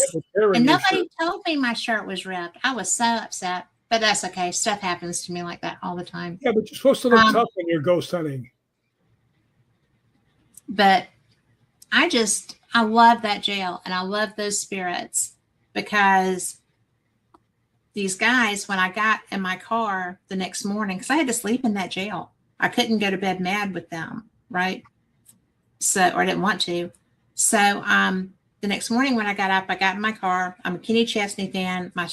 My radio is on No Shoes Nation all the time because it has eclectic music. It plays everybody. And so I got in my car, and one of my favorite songs was I'm sitting there like, all right, ready to go, about to pull out of the parking lot, and my Sirius radio skipped, which doesn't happen. And the song it skipped to, Ghost in This House. No lie. That's the name of the song that it skipped to. And I was like, are you kidding me? Are you kidding me? And they weren't. They told me bye. And they were just, you know. Do you remember the thing with the sheriff? Yes. Yeah, Shelley and Lori, I think, were the ones. I don't think you called me. I think it was Shelley and Lori. They said, yeah, the spirits were really acting up, and the sheriff was trying to calm them down. And finally, you can hear it. The sheriff's going, "Get Rick, get Rick." It's like, Yes. I'm on my way. And that was just the most bizarre thing. I mean, really, because there was a battle royal going on there. Yeah. I did see a couple things in that place when I was there. Can't remember the girl that was with me. You know who she is. She was one of the girls that was there ghost hunting, who's a friend of yours and a friend of hers. But Oh, yeah. but No, my brain is just, as we were walking down that one hallway that's got like the hole chopped in the wall. yeah. Oh, As yes. Yeah, as I'm walking down there, I looked and it looked like the back of a seal, slick and black, and went right in there. And I turned around and I looked. She goes, "I saw it too." We went up there and looked in, nothing there, but it was big. Went woof in that hole. I made her look first, just in case. In case it was hungry. Here, you go first. Well, there's so much that happens in that jail. And it, to me, I mean, the places that we've gone in Scotland are all haunted as well, incredibly so. But personal interaction that I've had at Sloss and I've had at the jail. I've never had anything like I have at the jail at all. Well, they like you. They talk to you on the phone. I mean, come on. But it's the Southern voice. But it's really so interesting, that they know how to do these things, because they're like early. And my grandpa's last name was the last name of the first sheriff there. And we didn't know that until recently. Everybody that has a close affiliation with this jail are related to each other. Wow. In their history. And it's really interesting. Shelley is doing some fantastic research. That's cool. Do you remember and that's what it's there for. One jail that was by the water, and we all went in there, and you could look on the computer to see if there's anybody with your last name? Yes, that was because we were staying at that Stagecoach Inn, and it was 10. The town started with a T. Am I boring you? But the weird thing was when the guy that ran the place came out and he's talking about that, and he said, "Did you check yours?" I said, "Yeah, there were 5 McCallums in this jail." Yeah. And he looks at me and he goes, "There was a lot more than 5." Okay. Well, now that I know that because now I have 2 sides, but with my grandmother and, her family being there and being a subset of the Campbells, now I want to go back and look this stuff up, because. Well, do you know anybody that would go with you? No idea. No idea. But, it's just, I've already been out of the country once this year. I can't go again right now. Yeah. So we have rules about that in this house now. Well, yeah. Besides that, the FBI are watching you anyway. When I went with Liam, first time I went with Liam, he took me to this one place, and we walked into this graveyard, and the first headstone right at the front, John W. McCallum, and I went, "It's my freaking grandpa." Or great grandpa, one of them down the line. Yeah. How cool. that was kind of cool. So are you going to go to the Highland Paracon? I haven't talked to them. They haven't called me back. So Well, there's a lot of working going on right now. yeah, I know it's in November, Yeah. and that's And all I really know about it. And Liam hasn't called me back. So well, I happened to mention to David that the Highland Paracon was in November, which is when my birthday is. and Dead silence, but we'll see what happens. are you going to give him the eyelashes? Yeah, that one. Yes. But Yeah. honey, I have a really big radio show that I have to fill. I have to go to places. Well, then he'll tell me, well, just hit that bank account, baby. Oh, So he wouldn't yeah. do that. He wouldn't do that. He wouldn't do that. He is so supportive. I am so blessed. It's just unbelievable. Unbelievable. Yeah, if you didn't So- marry him, I would have. I mean, Well, yeah, I do have a special relationship. Yeah, I'm not really into that, but still. Well, it's just such a cool thing Yeah. because this guy was not into the paranormal at all. And we went up to Tennessee to look at a piece of equipment for his shop. He owns a machining business. So, we're up there and we're leaving the place, and Stone River Battlefield is right there. And I was like, ooh, I'd like to go look at that. So we're there, and he's, we're out walking around, and we're in this, every battlefield has their little death pit that people got caught up in and shot like fish in barrels, right? Well, this place had one, and it was so vibey. So I had a few, because I am that girl, I had a few voice recorders. And so I'm setting one up here and one there. And he was like, do you want me to take that one and come over here so you can triangulate?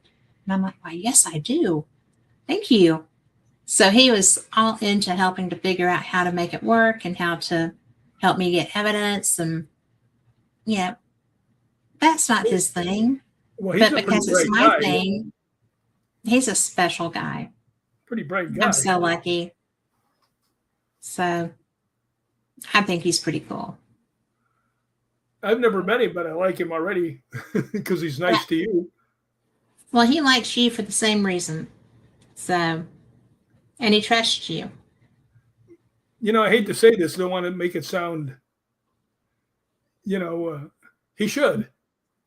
Yeah, he should. I'm about the most trustworthy person you'll ever meet. Yeah. Annoyingly so sometimes. Yes. That's true. Yeah. That is true. So, but, I do like that honor matters so much to you. It does. Because because seriously, I can't picture you ever being less than a gentleman. And unless there was some real reason not to be. it was like David. It would take a real reason. Yeah. Something bad would have had to happen to get him to that level of being less than kind. Yeah.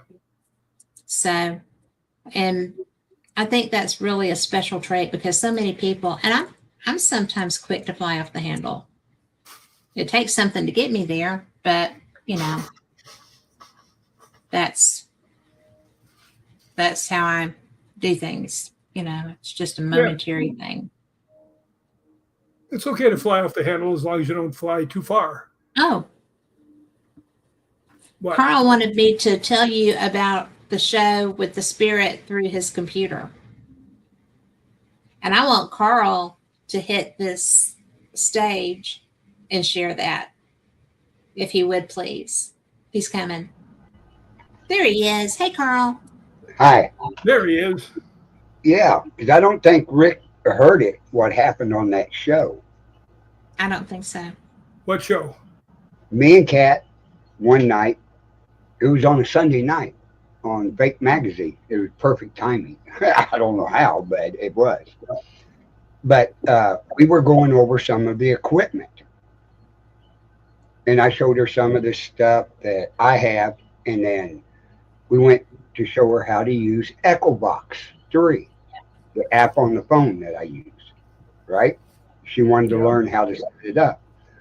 So we did. We asked a few questions, got a couple little answers, nothing major. So I shut my phone down. Kat shut her phone down. We're talking, and all of a sudden a voice comes through and goes, "What?" Yeah. I didn't have any browsers open, just StreamYard. Kat Mhm. didn't have nothing open. Mm-mm. For the next hour and a half, this spirit talked Yeah. and told us stuff that by the end of the show, we put the pieces together, and Kat opened the browser up and typed it in. And sure enough, there was a book out about it. Yep. That's pretty cool. This And this spirit was talking just like we are right now, plain and yes, clear. and it was, I mean, redcoats. We're thinking revolutionary. Right. They were not revolutionary, were they, Carl? No, I looked up. I put redcoats in the Civil War, Yep. and sure enough, it popped up in Georgia. Some of the Civil War Union soldiers were wearing redcoats to fight. And it was right outside north of Atlanta. Yeah. Was it Lawrenceville or? Well, remember in the conversation, it got us going in two different directions because it said Roswell. Roswell. Yeah, it was And Roswell, then Georgia. it said 1847, 1947. And we're thinking, are we talking to an alien? Yeah. You know? And then it went on and gave us names, real names. You ought to play that on this show sometime. Yeah, we'll have to do a replay of it. Probably. We will probably rebroadcast that. Yeah, you Yeah. should. If not, Rick, go back through on the Bill of Rights Network and go down and find the show with Kat and Carl on it.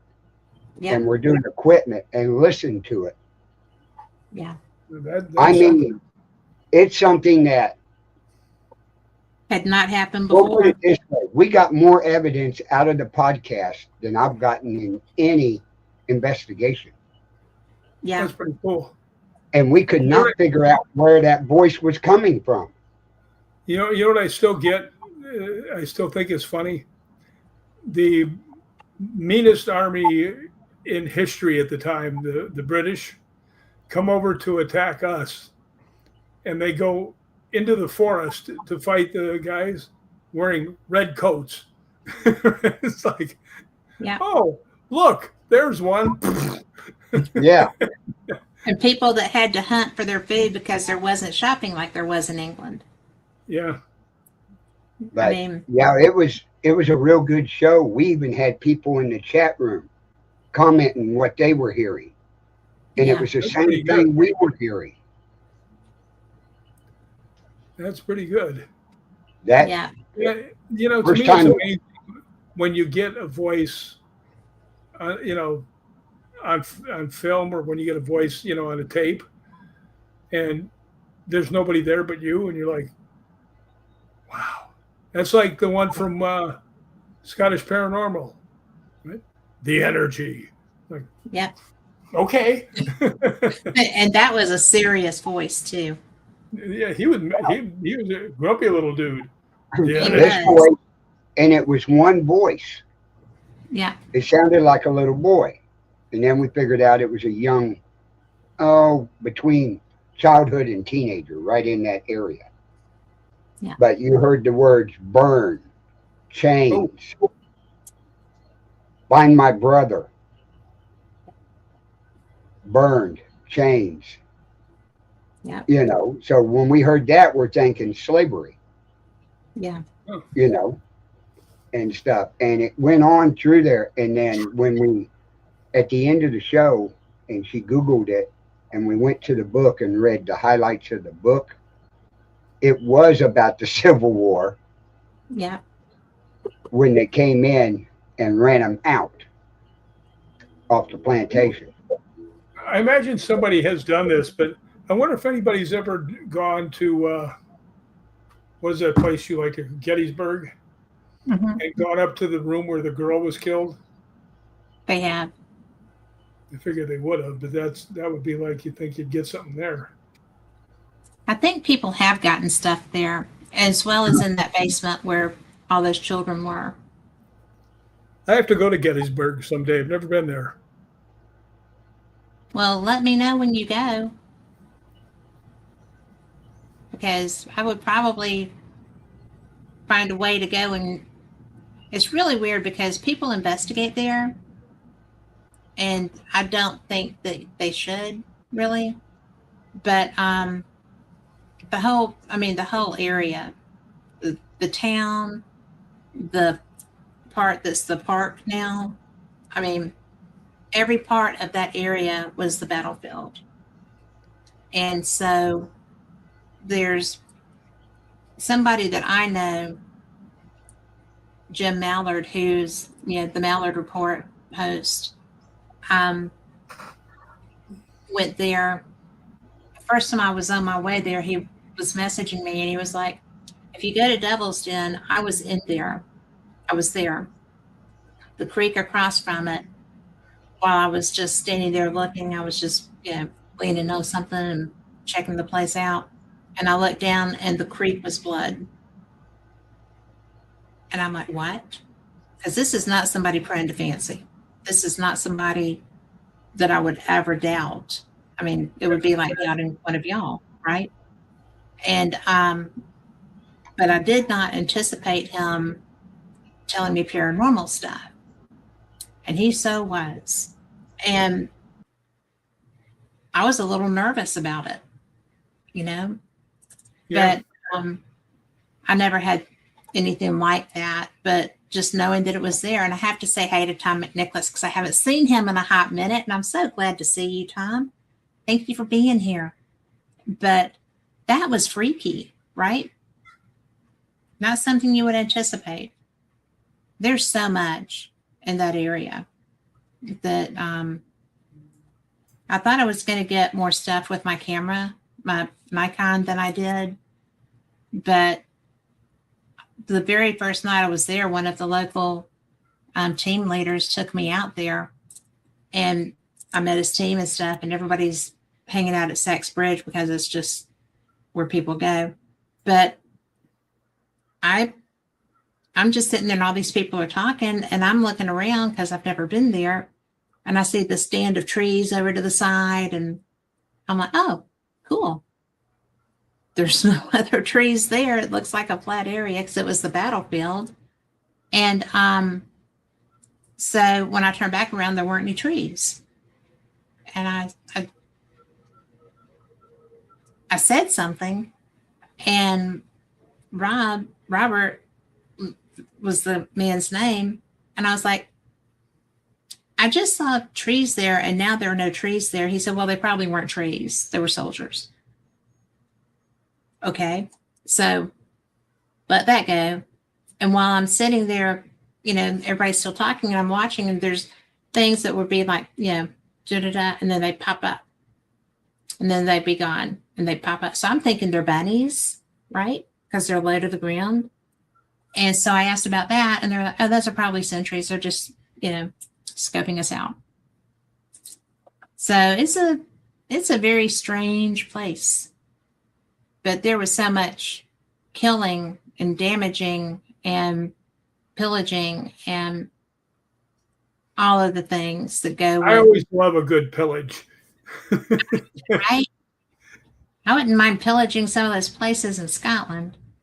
And it would fit in well there. Yeah, they seem to be all swords and pillaging. Yeah.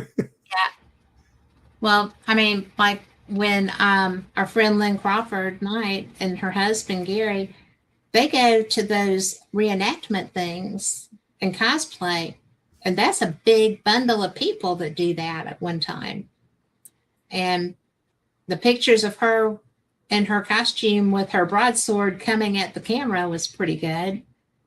So, and Women with broadswords. I ain't going. yeah, you are, because you like that history. I do. So, and I can totally see her doing that. Me too.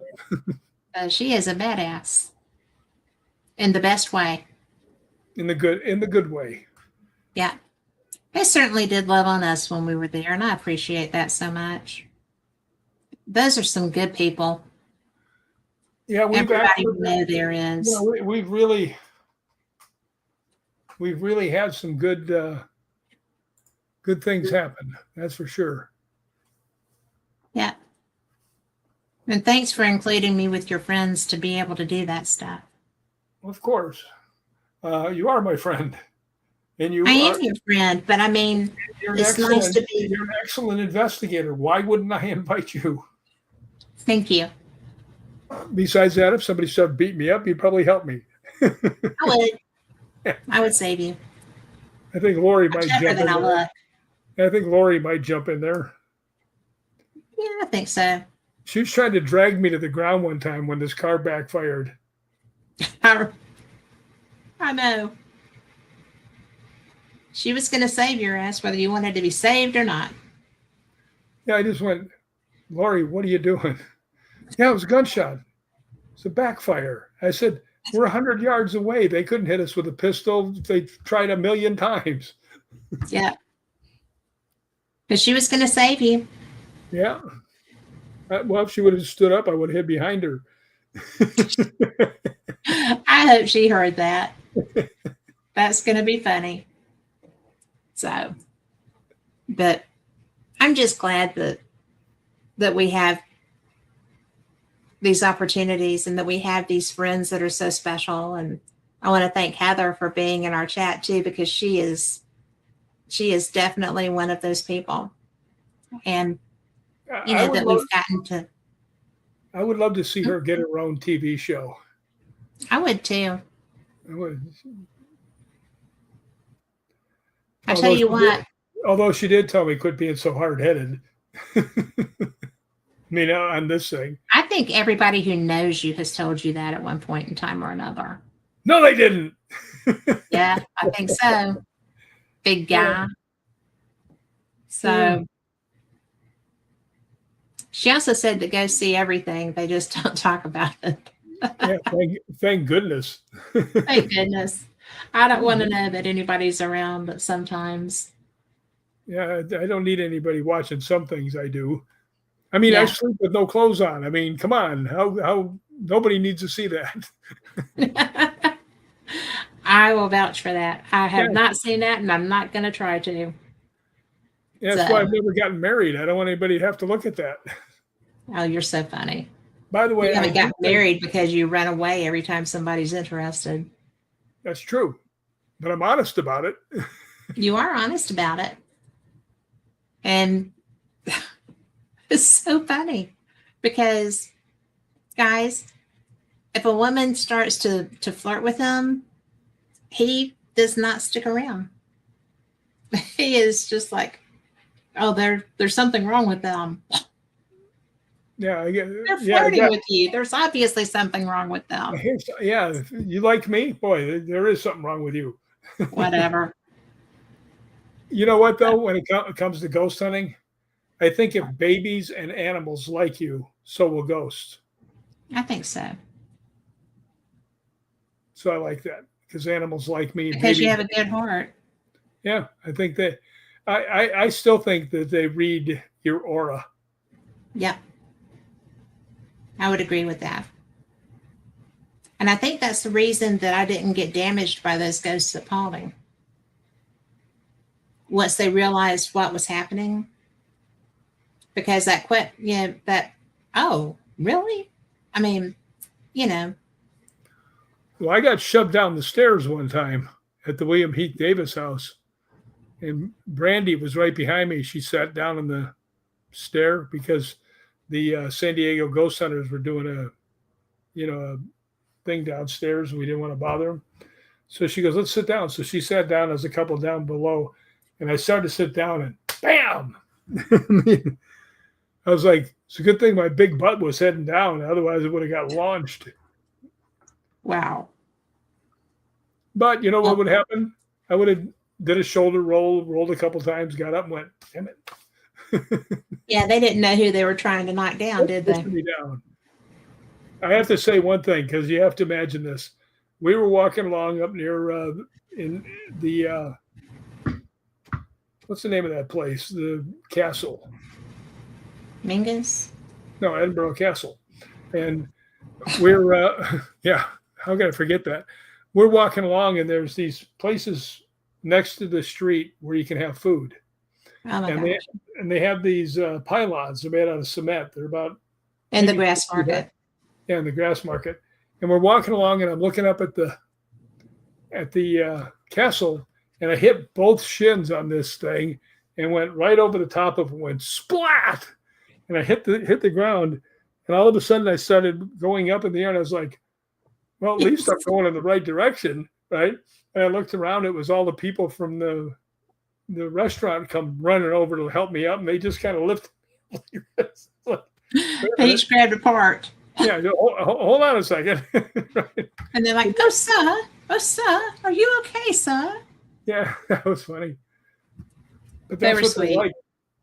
I remember we were walking down in St. Andrews, and You have 4 minutes. I'll tell a 3.5-minute story. Now we're walking along, and Gregor was telling us everything, and we had all these people walking along on the street, and this older lady, well, I can't say older, she's probably younger than me, was walking along past us, and she was going, and all of a sudden she did a face plant right into the cement. Boom! And she's like 15 yards ahead of us. And I just took off running to go help her, right? And I said, you okay? Right? She goes, oh, I'm fine. So I helped her up and stuff like that. And one of the guys was sitting there said, I didn't know you were that fast. I said, I only do it in emergencies. Yeah. I only run fast when I don't know that I'm supposed to be running. Because like, it just kicks It in. was like when I ran after that little kid that went out into traffic right by your place. Yeah. And I was already running before I realized that I couldn't. But you saved him. Well, at least I got him out of the street.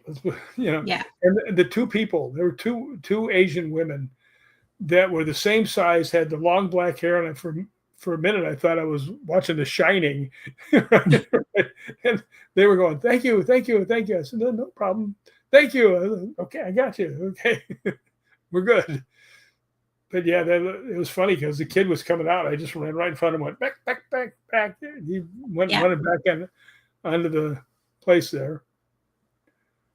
You my favorite thing there, though, you know this, is when the fox came up and stood by my foot, looked up at me like, hi. Well, hi. All the time when I talk to God, I said, could you please send me a fox? This isn't what I meant. Yeah. Something a little taller, you know. But that little fox was so cool. When he walked away, I started to walk away. He started to walk away, and I stopped after 2 or 3 things, and I turned around and looked, and he stopped and turned around and looked, and it was like a Hallmark moment. You know, I expected stuff to flip down and music to start. Oh, but it was cool. But we've got to go, or I can't replay this. Oh, well, bye. So. Thank you, everybody. I appreciate y'all so much, and we will see you next week. Yes. Bye, Carl. We will see you next week. Same cat time, same cat channel. Good night.